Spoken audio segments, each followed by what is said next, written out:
dark of the night, whispers of deceit. Shadows dance on the walls.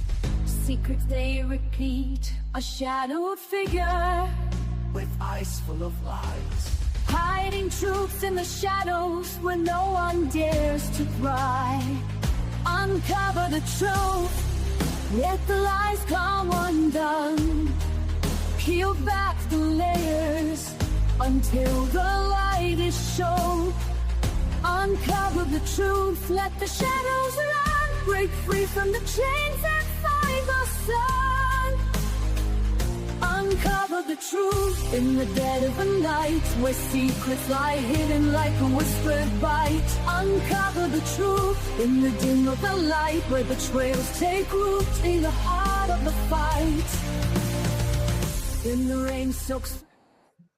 All right, the rain-soaked streets. Oh, it's such a great song. I love it. I love it. Bloodlines and Betrayal. I am your host, the best podcast host in the universe, Steve Cully, and my partner in crime, Lieutenant David Schumann, Coach Schumann, and it's go time. You look so fresh today. I like the hair. It's getting too long enough to cut it. So we are doing something very special today. The murders of Tupac Shakur and the Notorious B.I.G. Would you like to start in chronological order, which would be Tupac? Yeah, sure. So, a lot of conspiracy theories about this, and I brought up one of them on Rebel Republic. And Tupac was at the top of his game. He was 25 years old when he was killed. And he really kind of rose through the ranks, and he was the face of Suge Knight, his company, who took him on. What was it called? Because I know they were Death Row. Okay, well, yeah, he was signed by Death Row, and he was really starting to gain traction. And it's crazy because both Biggie and Tupac achieved greater popularity in death than they were when they were alive. But the murder happened. It's just so unbelievable how it happened, when it happened. It was at a Mike Tyson fight. Okay. So Tupac and Suge went to the Bruce Seldon Mike Tyson match. And I believe it was Tyson's second fight back. He fought that Peter McNeely guy. And then I think he took on Bruce Seldon. So they're in Vegas, I believe, at the MGM Grand, and there's a bunch of the Southside Crips that actually went to this, and I don't know if Tupac was in the gang or not, but there was an altercation, I recall, and it happened in the lobby. And it involved Orlando Anderson, who was a member of the Crips. So basically, I think Tupac assaulted him. He beat him up. Tupac and Suge kind of knocked him around. And this was before the fight, and it was actually on video surveillance. And it was at their hotel that they were staying at. So after the brawl, Tupac, he told his girlfriend at the time, Kashida Jones, about the fight, and he promised that he was going to return to her after the event. And he had her stay in a vehicle. He didn't want her in the hotel. Tupac left with Suge Knight in a BMW. He changed clothes, and they did the fight. Then he goes out after. He went to a club, Club 662, which was actually owned by Suge Knight, and he performed. He did like a brief charity concert. So what happened, and this again blows my mind, minutes before the shooting, Tupac Shakur's friend, his name's Leonard Jefferson, captured the infamous image of him in the vehicle with Suge Knight. And it was the last footage, the last picture ever taken. So they were, they got stopped on Las Vegas Boulevard by the Vegas Police Bike Patrol. Do you remember why they were stopped? No. They were stopped because they were playing their music too loud. And their license plates were kind of obstructed, which was ridiculous. So it wasn't a big deal. They got released.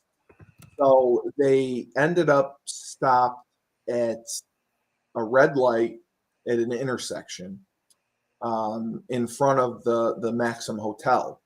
And a vehicle occupied by two women pulled up on their left side. And Tupac was talking through the window in the BMW, and he had words with the women and invited them to go to the club. So at 11:15, a white four-door late model Cadillac pulled up to Suge Knight's side, the right side. The shooter was in the back of the Cadillac, rolled down the window, and just started firing gunshots. He had a Glock. He had a 40 Glock SW Glock 22, and he was shooting at Shakur. And he was hit 4 times, twice in the chest, once in the arm, once in the thigh. And one of the tough one was one of the bullets ended up traveling to his lung. And wow, what I still have conspiracy theories about, Suge Knight doesn't get shot. He got hit with a just like a fragment in the head. Just they don't shoot him. He's the head of Death Row Records. Suge Knight's the head of Death Row. at the time, yes. And they don't shoot him. They shoot Tupac. So that's why, and I have suspicions because he's in the car, like he's driving it, and they're just gonna blast Tupac and not shoot Suge. Who leaves witnesses? Wow. That was the thing. That's why I struggled with it. So what's amazing was he survived, and Tupac's bodyguard, Frank Alexander, stated that when he was about to ride along with Shakur in Knight's car, Shakur asked him to drive Jones' car instead, just in case they needed additional vehicles from that club to go back to the hotel. And Alexander, the bodyguard, reported this in his documentary Before I Wake. He made a documentary about the incident. That shortly after the assault, one of the convoy's cars followed the assailant, but he never heard from the occupants. Yaki Gaddafi was riding in the car behind Shakur with the bodyguards at the time of the shooting, along with there was a ton of members of Death Row. And obviously they refused to cooperate with the police, which again, so despite Suge Knight's injuries, he just had the bullet fragment, he drove Shakur to the hospital. They were only a mile away from the hospital. and they did have a flat tire, but he drove him to the hospital, and they got pulled over again by the bike patrol, and the paramedics, they called him, and they got him, and they took them both in. So at the hospital, Shakur, I mean, they obviously had him on life support. He was heavily sedated, and they basically put him in a medically induced coma because he kept trying to, like, he was trying to leave, like he wanted to go fight people. He was visited by his bodyguard, and when he regained consciousness. I'm sorry. He was visited by the girlfriend, Rashida Jones, and regained consciousness when she played Don McLean's Vincent on the CD player next to the bed. According to her, Shakur moaned, and his eyes filled with mucus and were swollen, and it was rough. Suge Knight was released the following day, did not speak for 4 days. He was released and then didn't say a word for 4 days. He told, his statement to the police was he heard something but saw nothing the night of the shooting. So that is why, again, like I said the same thing about Diddy, this doesn't pass the smell test. Right. How are you driving the car and your top star's in the back seat? He gets shot 4 times, and they shot like 8 bullets. How do you not see anything? It's crazy that they didn't see him. That's why I don't believe it. I don't believe it. So Shakur, I mean, Tupac survived several days, and then they had issues because Death Row had many members of their group stay at the hospital 24 hours a day because they thought that whoever did this was going to come back and finish him. And the hospital was pissed and did not want this because he was in the critical care unit until Friday, September 13th. So he was shot on September 8th. He died of basically respiratory failure that led to cardiac arrest because they had to remove his lung. They tried like hell to revive him with the paddles, and they even tried the manual heart massage, which is like the last thing people do, where the doctor actually goes in and manipulates the heart, try to get it pumping again. Have you ever heard of that? Nope. Yeah, it's a manual heart massage. It's like a really, really last resort, and it's rarely done. But like they didn't obviously want to lose him. So his mother made the decision to stop medical treatment. Because they were massaging his heart, trying to keep him alive, but still, even if they got it going again, he had lost so much oxygen. There was no, they didn't know if he would be anything. So when he got to the hospital, the police questioned him, and he refused to talk to the police.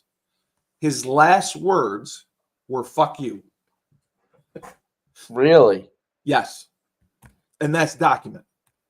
So the investigation was a shit show. Sergeant Kevin Manning was the one who led the investigation. And for a year, nothing. He actually told the Las Vegas Sun that his murder it may never be solved. The case was slowed down like 3 days in because they had no clues, no leads, no forensics, DNA, nothing. And nobody was talking. Suge Knight wouldn't talk, the bodyguard wouldn't talk, and then the other death row members didn't talk.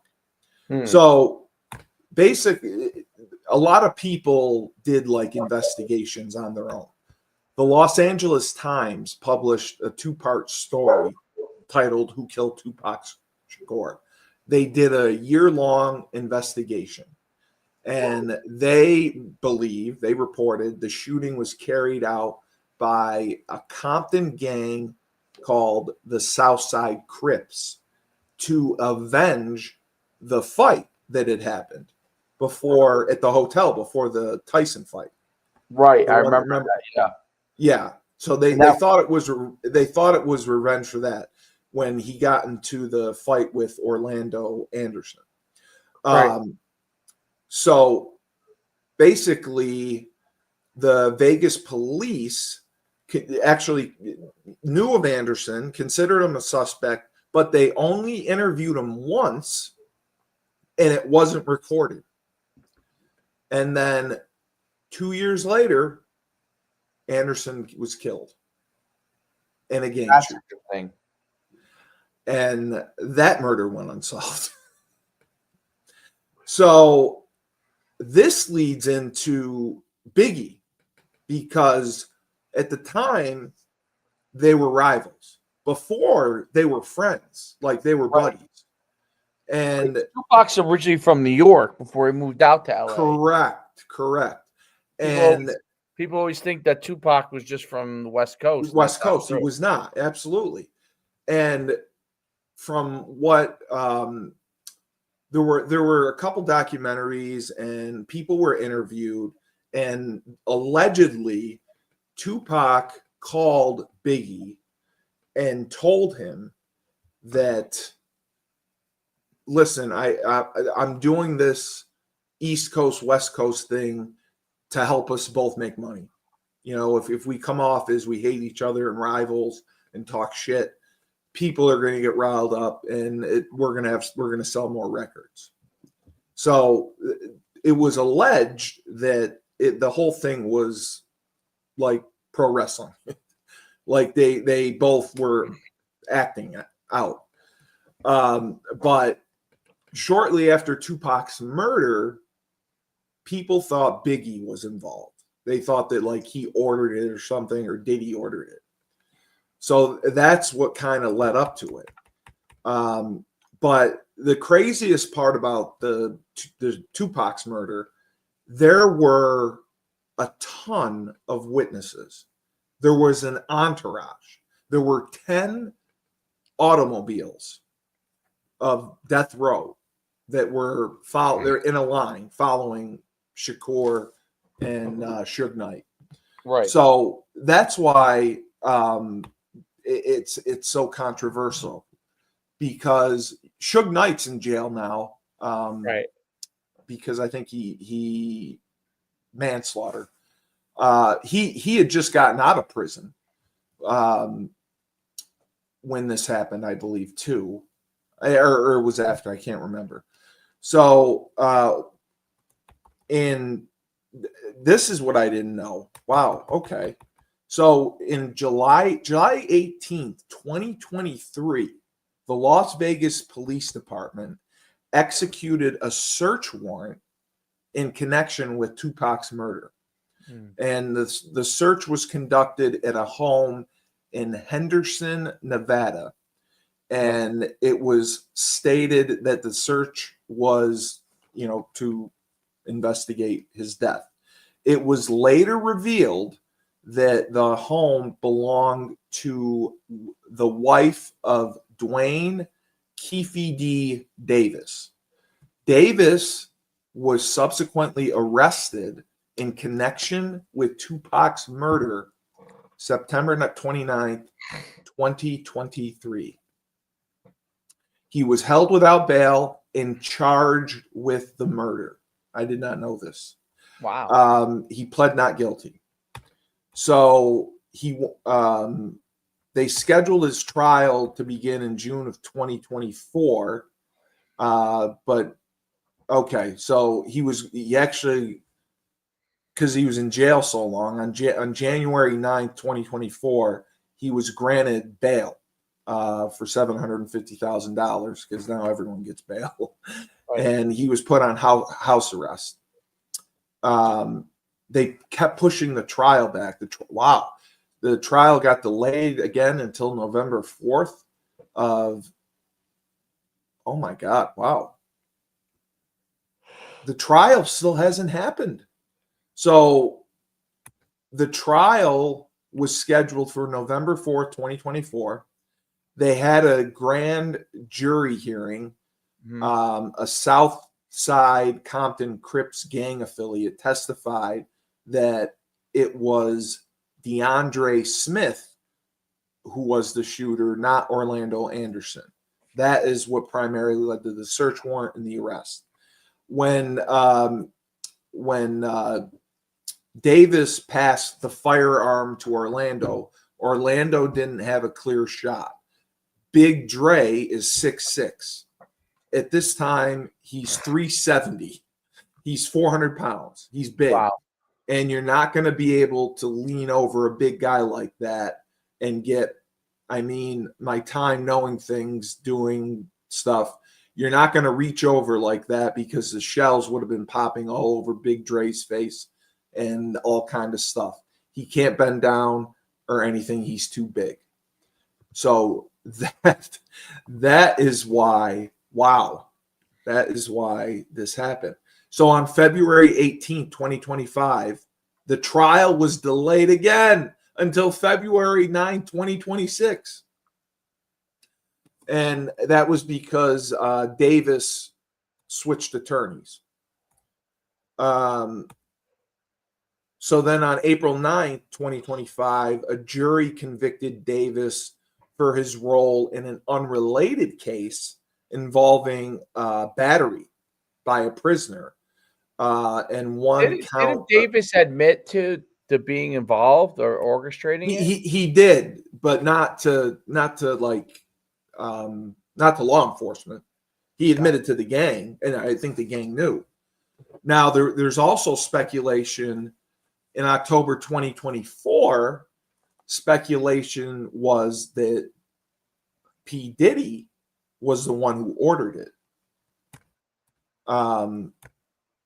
So that was what caused what happened to Biggie, because Death Row always assumed that either Biggie or Diddy ordered this murder. So I think that was 96. Yeah, it was 96. Tupac gets murdered. 1997. Christopher Wallace, Biggie Smalls, he was just coming out with his new record, which is to this day is the only rap. Before you go into it, on the Suge Knight conspiracy, Yeah, part of it was they were saying that he was considering leaving Death Row and taking all his masters with him. correct. And Suge Knight was also the one who hung someone off a roof. Correct. Yeah. Like he was Ice Cube or Ice Baby or whatever his name was. Vanilla Ice. Yes, you're right. But Suge Knight was a football player. Like he was UNLV. He was a badass. Yeah, and he's in prison currently. So again, Death Row is thinking that Biggie and Diddy did this. Okay.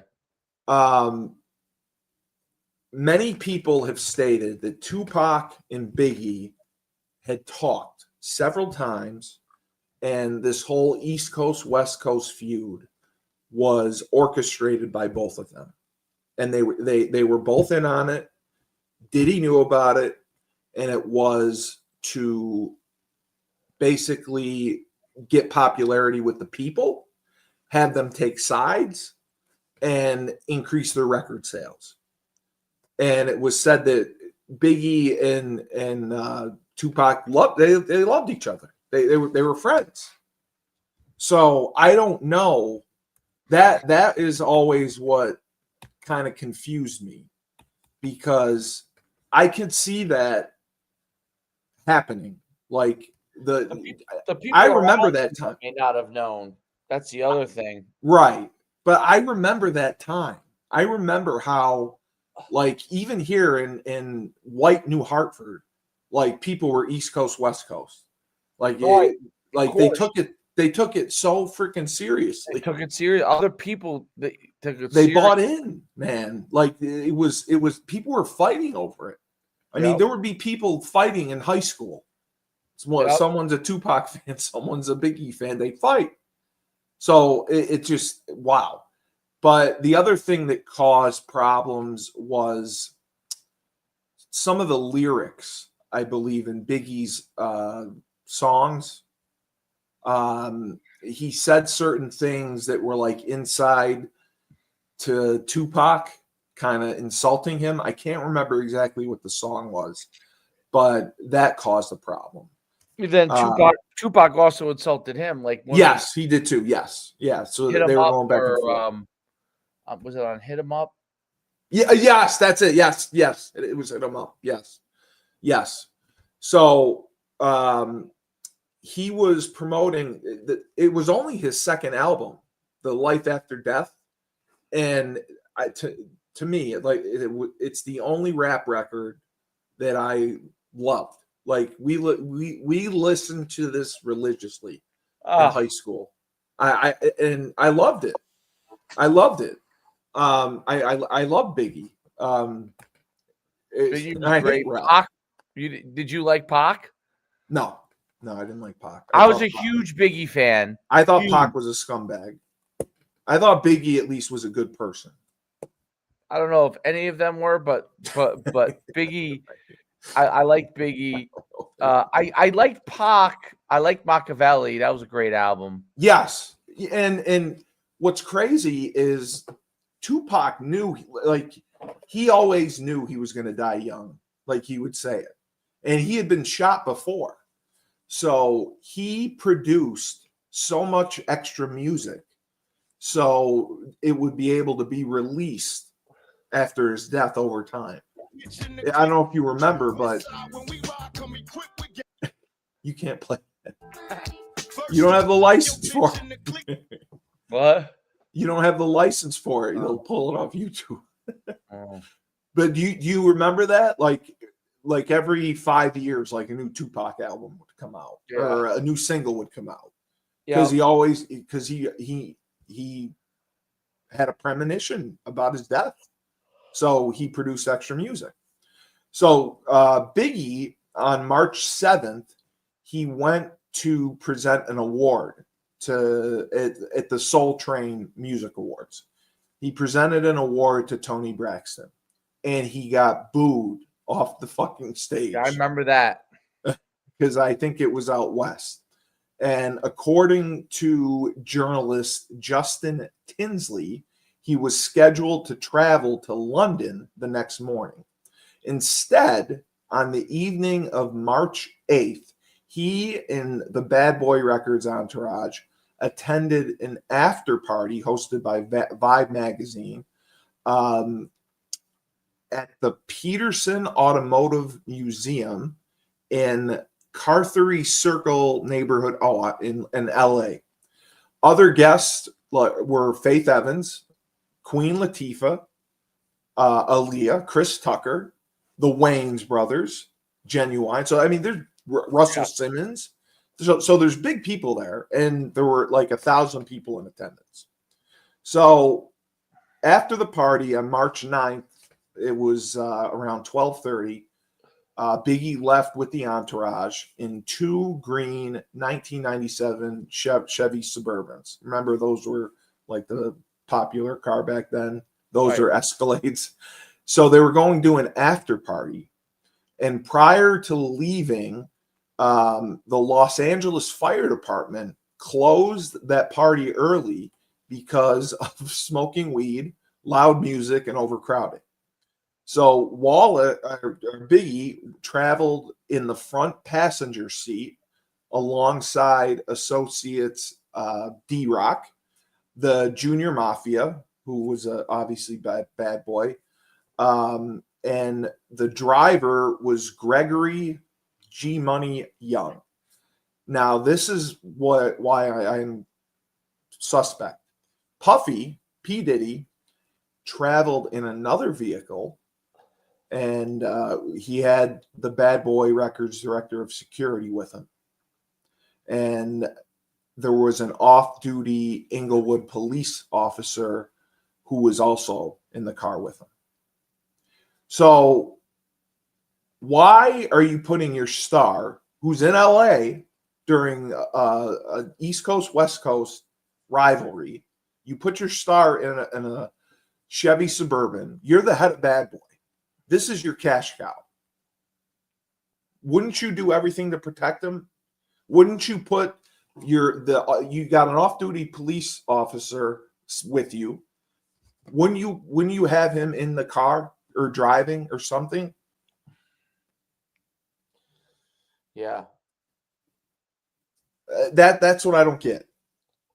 Well, So the conspiracies are retaliation for Tupac, LAPD involvement on Biggie. yeah, there was corruption, and they sued. Yes, well, we'll get into that. Yes, Suge Knight ordered the hit. yes. And There's his involvement, and Biggie wasn't the target. there's a lot of conspiracy theories about it. So by 12:45 a.m., the streets were crowded because they broke up the party. Biggie's SUV stopped again at a red light, and a dark-colored 1994 Chevy Impala drove to the side of Biggie's Suburban. The driver of the Impala was a black male wearing a light blue suit and a bow tie. I remember because I saw the documentary. Lowered his window, drew a 9mm pistol, fired 6 shots into the Suburban. And Biggie was hit with 4 bullets. Wow. Nobody else was hit. Nobody else was hit. And there's 1 million people in the car. So they rushed him to the hospital, Cedars-Sinai. The doctors performed an emergency thoracotomy, but he was pronounced dead at 1:15 a.m. So he was shot at 12:45. He was dead by 1:15. He was 24 fucking years old, man. 24. I just so he was only 24 years old. Crazy. So this is the other thing. They hid his autopsy for years Why? because of LAPD corruption. Yeah. So the autopsy report was not released to the public until December of 2012, 15 years after the death. And it reported 3 of the 4 shots were not fatal. The first bullet hit his arm and traveled to his wrist. The second hit him in the back, missing all vital organs, and it went through and through, which is perfect. And the third hit his left thigh and exited. But what happened, I guess the third bullet also struck the left side of his scrotum. The fourth bullet was the fatal one. It went to his right hip and it hit all his vital organs, his liver, his colon, his heart, and it was just a mess. So the investigation was a dumpster fire, basically. The cops were pissed because they knew about the Vegas police and how Tupac Shakur and Suge Knight and his crew stonewalled them. So the cops were not eager to get on this because they knew it was going to be such a fight to even get statements and witnesses and everything because nobody talks. And the East Coast, West Coast hip hop feud was awful. And the media was reporting that Biggie was connected to Shakur's murder. And the LA Times writers actually reported that. And they reported key a key suspect in his murder of the Southside Crips was acting out of personal financial motive rather than the gang's behalf. Now, the investigation stalled. No one was ever charged. That's Okay? crazy. So this is what happened. 2002, Russell Poole retired from the LAPD. And he was kind of the only one who took it seriously, cared, gave a shit. He wrote that the investigation was botched. He accused Suge Knight of Suge Knight was a known Bloods affiliate. He accused Suge Knight of conspiring with the corrupt LAPD officer David Mack to kill Biggie and make both deaths appear as a result of the rap rivalry. In the book, he stated that one of Mack's alleged associates, Amir Muhammad, I remember seeing him, was the hitman who killed Wallace. And if you see a picture of Amir Muhammad, you can see him in a bow tie. It's crazy. So Russell Poole got in a ton of shit for accusing the LAPD of corruption. So in 2002, I remember this, they made the documentary Biggie and Tupac, and it was based off his book. The New York Times hated it and described it as completely speculative and circumstantial, and it relied on flimsy evidence, and he wasn't objective.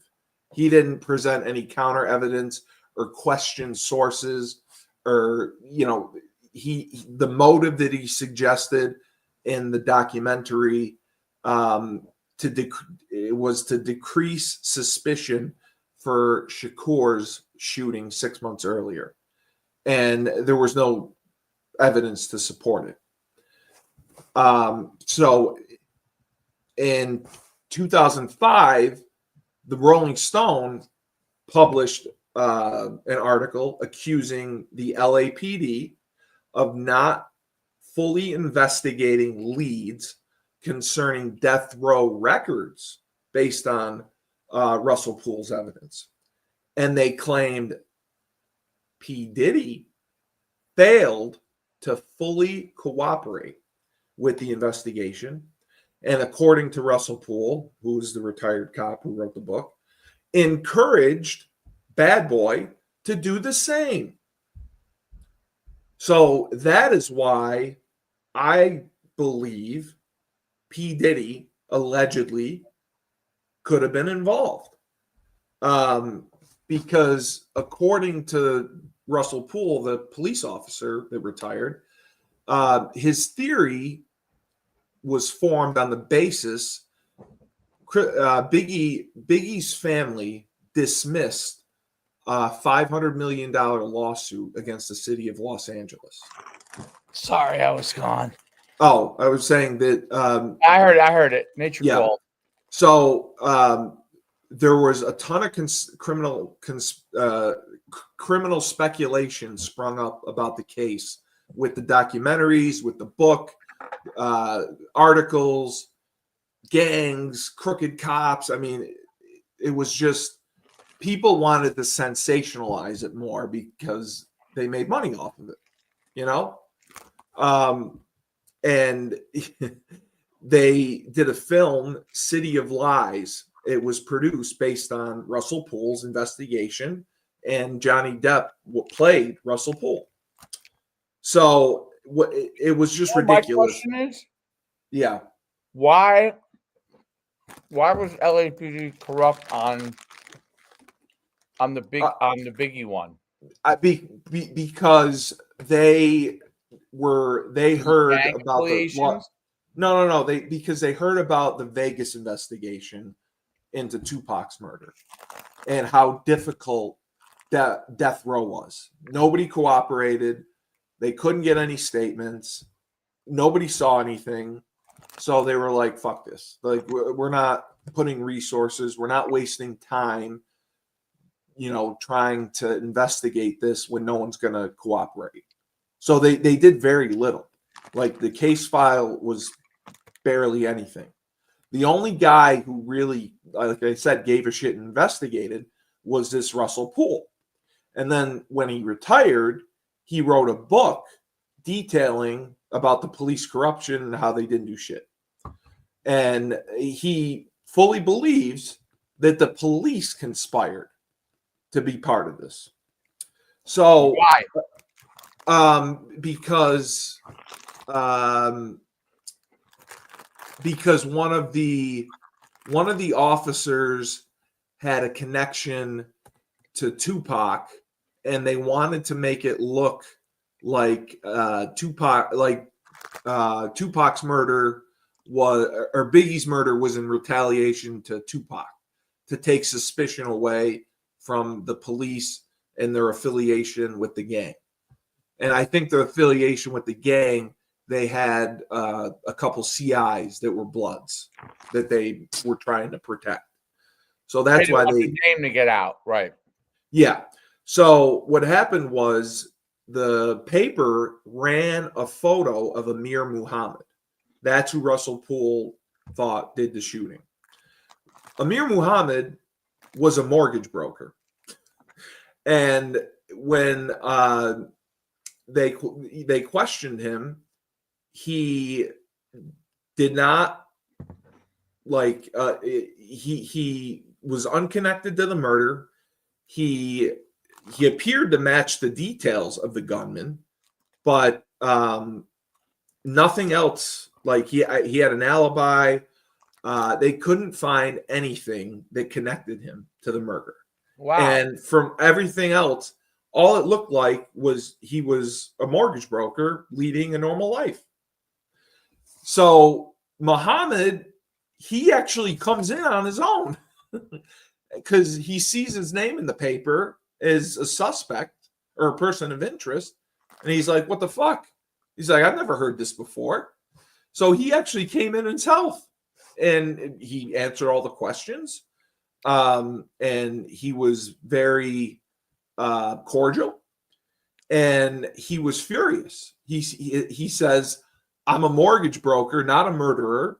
How can something so completely false end up on the front page of a major newspaper? I think he sued the LA Times. We definitely won that lawsuit.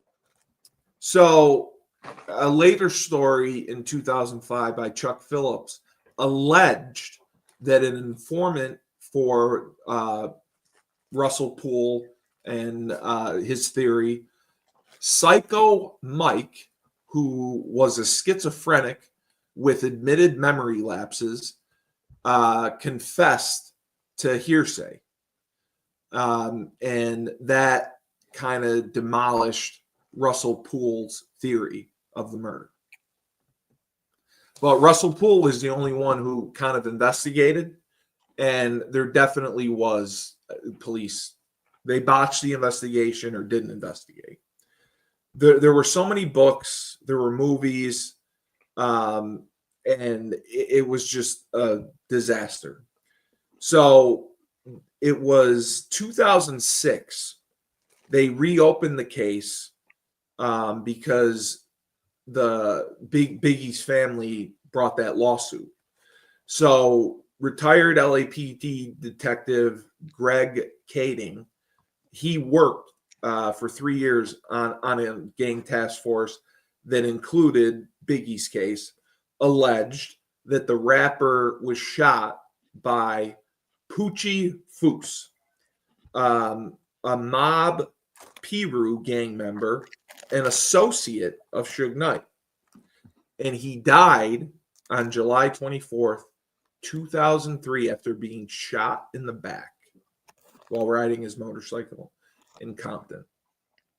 So you have both murders, and the people that police think did it are both dead. And then again, like I said, they didn't really. Biggie's autopsy wasn't released until 2012.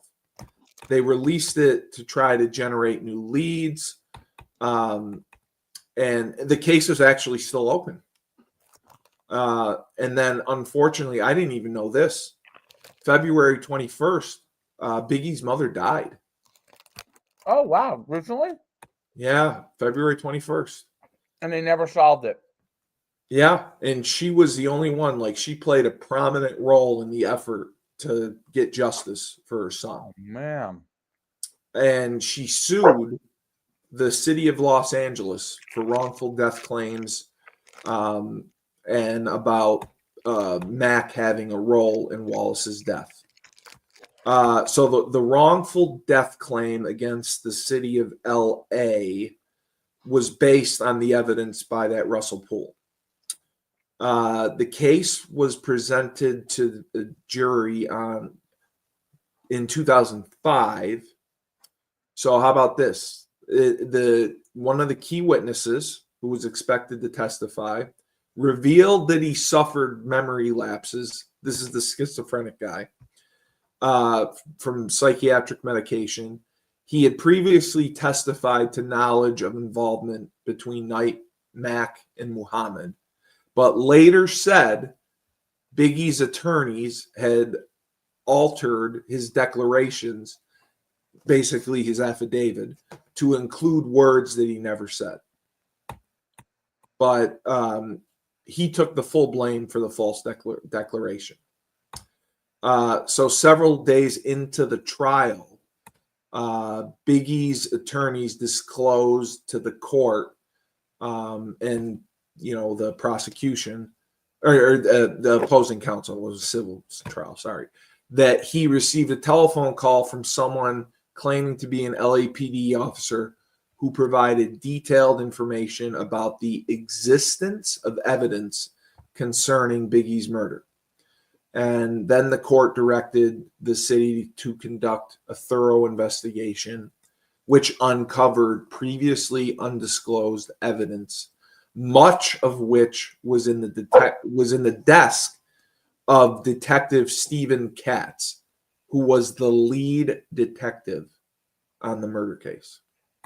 The documents centered around interviews of numerous police officers and an informant who had been a cellmate imprisoned with Rampart officer Rafael Perez for an extended period of time. He reported Perez told him about his and Mac's involvement with Death Row Records and their activities as part of the murder. And as a result of the newly discovered evidence, the judge declared a mistrial, and they awarded Biggie's family their attorney fees. So they had to refile the wrongful death lawsuit in 2007, and it got dismissed. That's what it was. So it got dismissed. It got dismissed based on the statute of limitations. They said that according to California law, the family had to provide notice of its claim to the state within 6 months of Wallace's death. And they obviously appealed it, and they sided with it. It got dismissed. So that was it. And so my theory is, again, who benefited? Like Tupac's murder, nobody really benefited, right? Suge Knight was screwed. Like he ended up going to jail. True. Right? Yes. Death Row really kind of disintegrated. That was the end of Death Row, really. The beginning of the end of it. That's my point. So you look at Bad Boy. Biggie dies. What happens with Bad Boy? Now who's the star?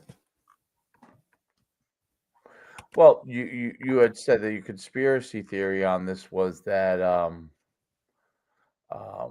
P. Diddy. P. Diddy. Because that's what I'm saying. Who became the star? Bad Boy went on to bigger and better things without Biggie. Because I always believed, because if you watch early on, Puff Daddy always tried to kind of get in the spotlight with Biggie. Whenever he was rapping, you know, he part of, yeah. He would always try to get in the music videos. And I know he was the producer, but he would rap too. He would always be part of it. And I always felt like he wanted that spotlight. So Biggie gets murdered 2 weeks later or a month later. What happens? Every breath you take, he comes out with the 2 or 3 tribute songs to Biggie. With his was it Faith Evans, his wife? I can't remember. Yeah. They profited off his murder. That's what bothers me the most. And that's why that sold 3 million copies. Exactly. In the US alone. Exactly. That's why I'm 11 saying weeks at the top of Billboard Hot 100. I remember, dude, when I was in high school, that's all we listened to. That is all we freaking listened to. So that's my point. Biggie gets shot. Who benefited? Puff Daddy. Puff Daddy rose to superstardom. He's in movies.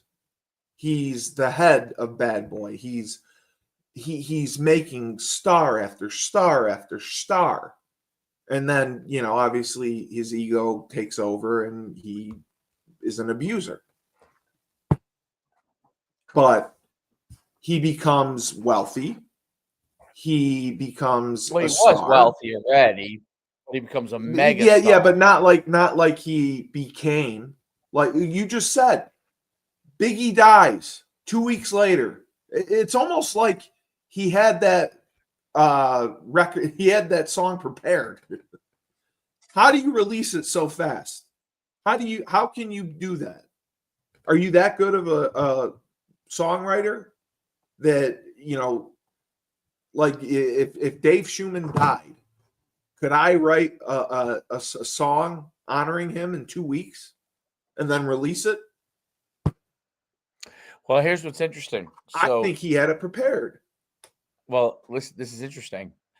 I'll Be Missing You, the song about Biggie, became a hit. However, the rapper only asked Sting's permission for the sample after the song was released. Diddy and Sting have both addressed the situation previously. 2018 interview with the Breakfast Club, Sting says he receives $2,000 a day from Diddy. That's how much money that song makes. I know. And then when a clip of the interview resurfaced on Twitter this week, and Diddy responded by saying, "Nope, more like 5,000 a day." I'm sure he did. So okay, so let's say. So first of all, he made the song, didn't ask for, because he knows Sting would have said no. So, yes. And then remember he performed it with him at the MTV Music Awards that year. Yes. That was the only time I watched it. Once it became a huge hit, obviously Sting was like, well, I'm going to make lots of money from this too. Right. I want in. But he knew it was going to be a hit. He knew. Who do you think knew? Puffy or Sting? Puffy. Oh, right. So he makes $1.8 million a year, if 5,000 a day is correct. Jesus Christ! From that song alone. You're saying just Sting gets $1.8 million a year from it? That's what the P Diddy says he makes five. Sting says he makes So 2,000 a day. P Diddy says he makes 5,000. P Diddy says he makes 5,000 or Sting makes 5,000? Sting. Oh, Sting. So then how much does P Diddy make a day off of it? Yeah. What do you typically? Oh my God! So that's my point. That's why. What percentage do you pay? On? Well, the royalty or to use a sample, you have to negotiate it. I mean, Yeah, I know. I'm just curious. The rate is 12 cents for songs 5 minutes or under. That's cheap. That's really cheap. Yeah. Oh, I didn't know that was standard. I thought you could charge whatever you want. Over 5 minutes. In pro wrestling, Current rates are 12.4 cents per copy. So 12 cents per copy. Wow. Of song. Holy. And he probably asked for more. Sting. Yeah, I would assume. Let's say he asked for 20 cents or 25 cents a song. Yeah. Okay. So that means Diddy's making $5 to $6 million a year from that song and royalties. Jesus, that's my point, Dave. That's my point. Oh my God! I believe never had a song as popular as that either, ever. The music industry right now, I think, is horrible. But nobody's making any money like that. But I believe P. Diddy always wanted that spotlight. I believe Biggie, that too at the time. Biggie was his cash cow. This was only his second album, and he knew it was going to be a hit. So murdering him, that increased the record sales. If Biggie were alive, the sales would have been good, and he probably would have toured and made money. But with his death, oh my God, it's his last album. We got to buy it. I think it increased sales. I think P. Diddy gets 100% of the royalties from the song. I know. Okay, so he's not getting any money.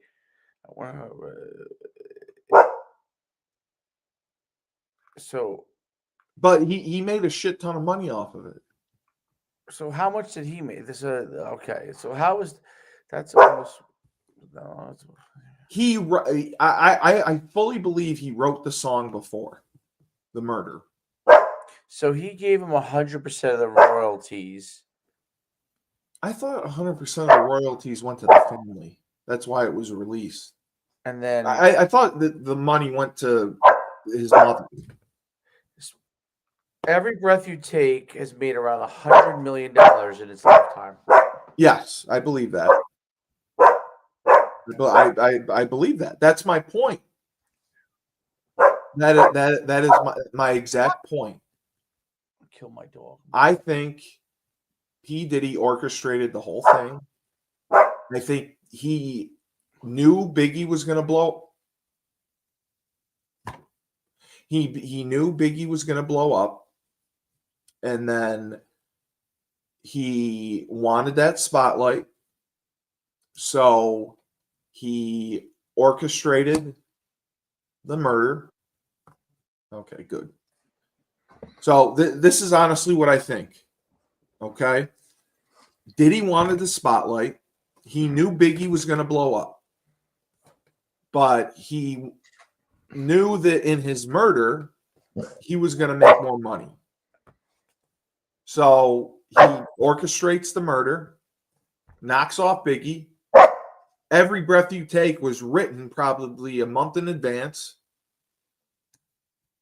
And because it came out, I'd love to see the date it came out, because I'm pretty sure it came out like 2 weeks after the murder.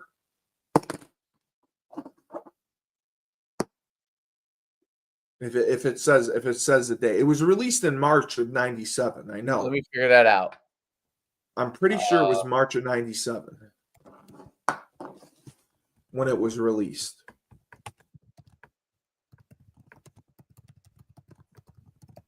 because that's my whole thing. Because the other song, what's that? It was 2 months. So okay, it was released in May. I mean, that could be done. That's it. It's not like he created anything new, right? But I'm telling you, I think he had it written before, and he had lyrics written already. Yeah, and I think that he was smart and waited an appropriate amount of time, 2 months, and then releases it.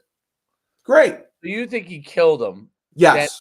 Then created this song. No, I think the song was created before for somebody who was going to be. No, I think I swear to God, I think he planned to knock off Biggie. I think he wrote this song months before and had it ready. Orchestrates the murder, releases Every Breath You Take, and there's 3 other songs on there by 112 because he wanted to promote 112, and he got Faith Evans over too. And then, Hypnotize came out. That made a fortune. Life After Death was released March 25th, 1997. That was Biggie's last album. And Puff Daddy's on a lot of those songs. Diddy is. And then the following year, he released a new album. Remember when she had Shine? Oh, yeah. Absolutely. Shine sounded just like Biggie? Yeah. 100%. Well, I don't know why I keep freezing, by the way. I drive me nuts. I don't know what's going on. What is? I keep freezing. Oh. Something going on my computer. But listen, but he comes out with remember that album? He had Mace. He had that song that had the Rocky music in it. The sun don't shine together, but as long as we're here, and he had that. It was hit after hit. That dude on there. It was hit after hit. Where my bitches is at? Where the fuck my bitches at? Where my bitches is at? We got the real life shit from front to back to my. Yeah, you remember? I can't remember what his name was. That guy was in it, but all I'm saying, P. Diddy benefited tremendously. Let me see here. Let me see all P. Diddy's hits after Biggie. I'll Be Missing You, Mo Money, Mo Problems. That's the one. That was the next album. Yes, with Biggie. Born Again. Yep. No Way Out. Yep.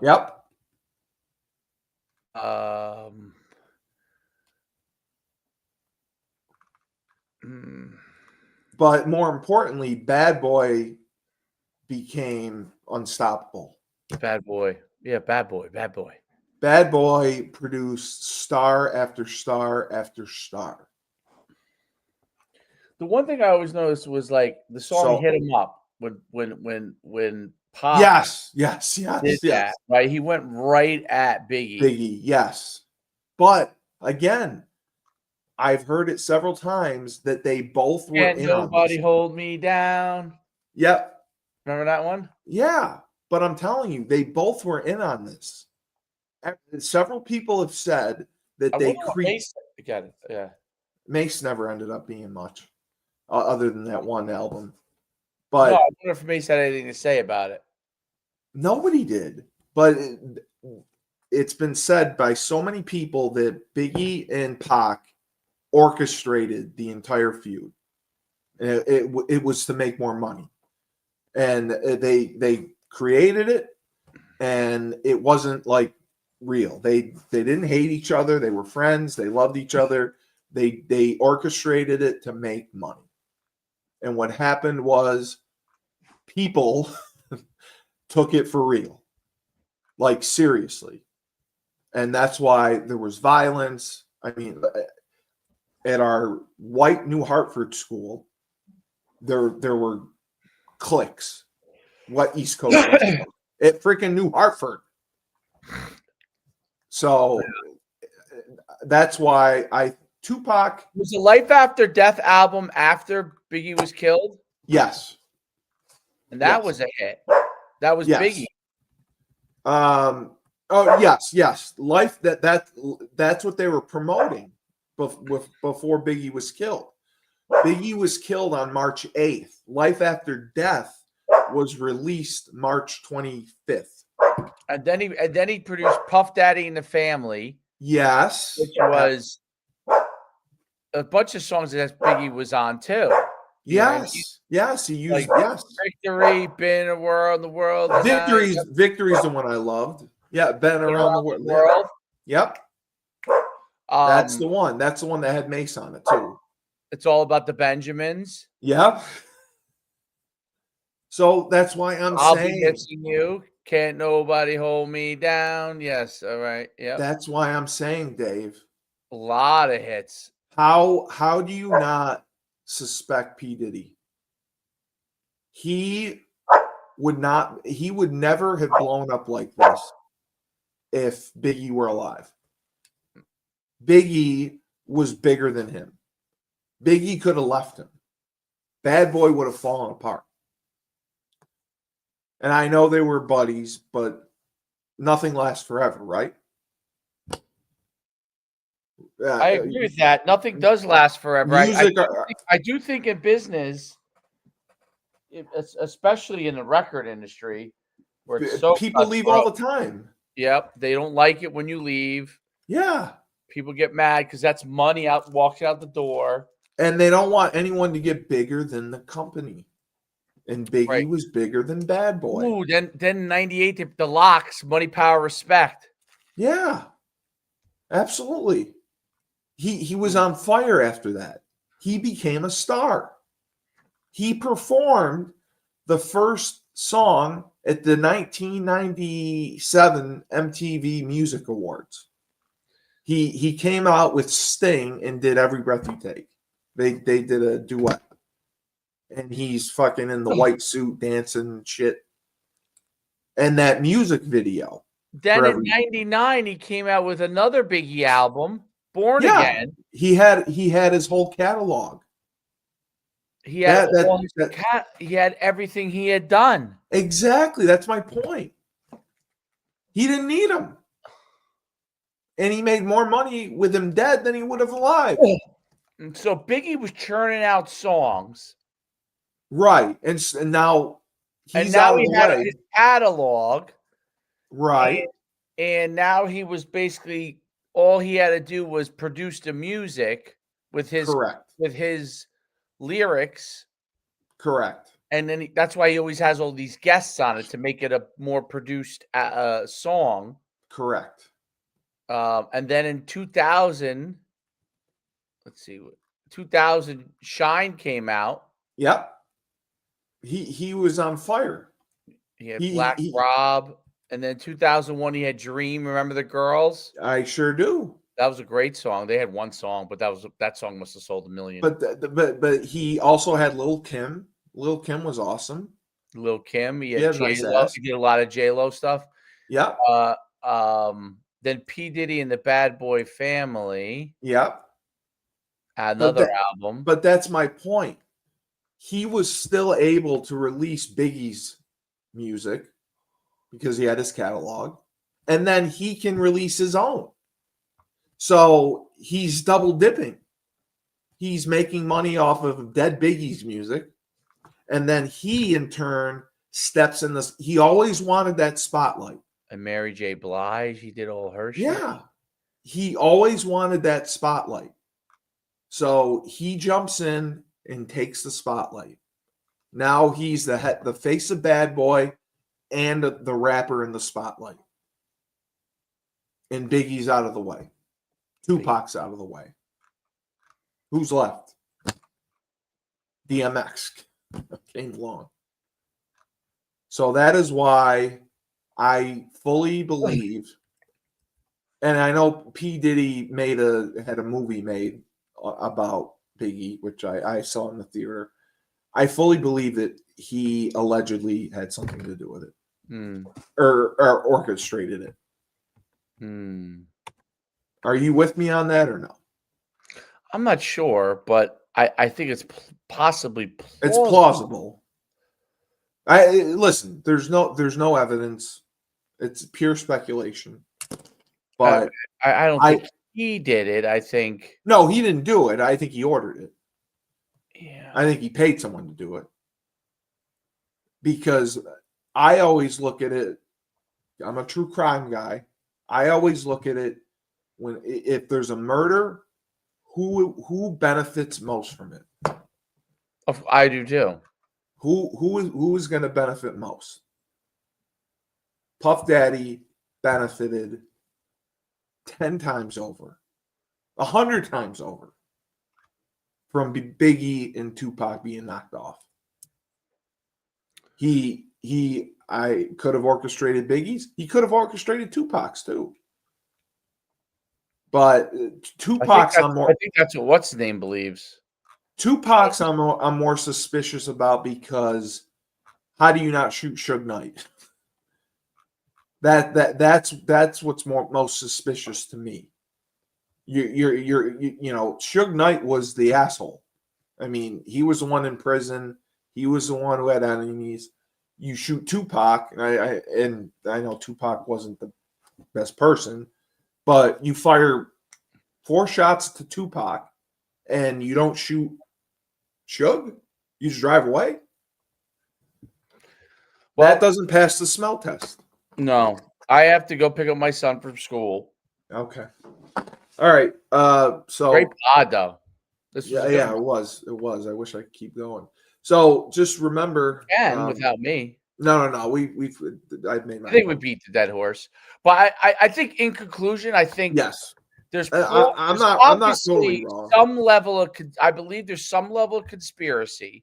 Correct. I don't know where it all goes. I agree with you that certain people benefited from all of this happening, but it's not always the case. Sometimes it brings somebody into the spotlight that might not have been, didn't it indirectly benefited, meaning could Puffy have been an opportunist, which he definitely was. But I think he always wanted that spotlight. He always was sticking his nose in. He felt that killing him would have gotten him that spotlight. He just watch. He always was sticking his nose in. His videos, his songs, he had to always be part of it. He wanted that freaking spotlight. And he knocked him off. The assistant coach trying to be head coach and knocking off the head coach by undermining him. Absolutely. Right? That happens all the time. Absolutely. Football, it happens all the time. People are always like they go behind their backs. 100%. Football, I can only imagine what it's like in Division 1. 100%. There's backstabbing. Right. And there's more money for football coaches at the highest level. There's a lot of stake for them to be millionaires. This was 2 people that were already millionaires had the opportunity to become potentially billionaires. Well, I don't think they were yet. Biggie, they were making money. Yeah, but this second album was what put Biggie on the map.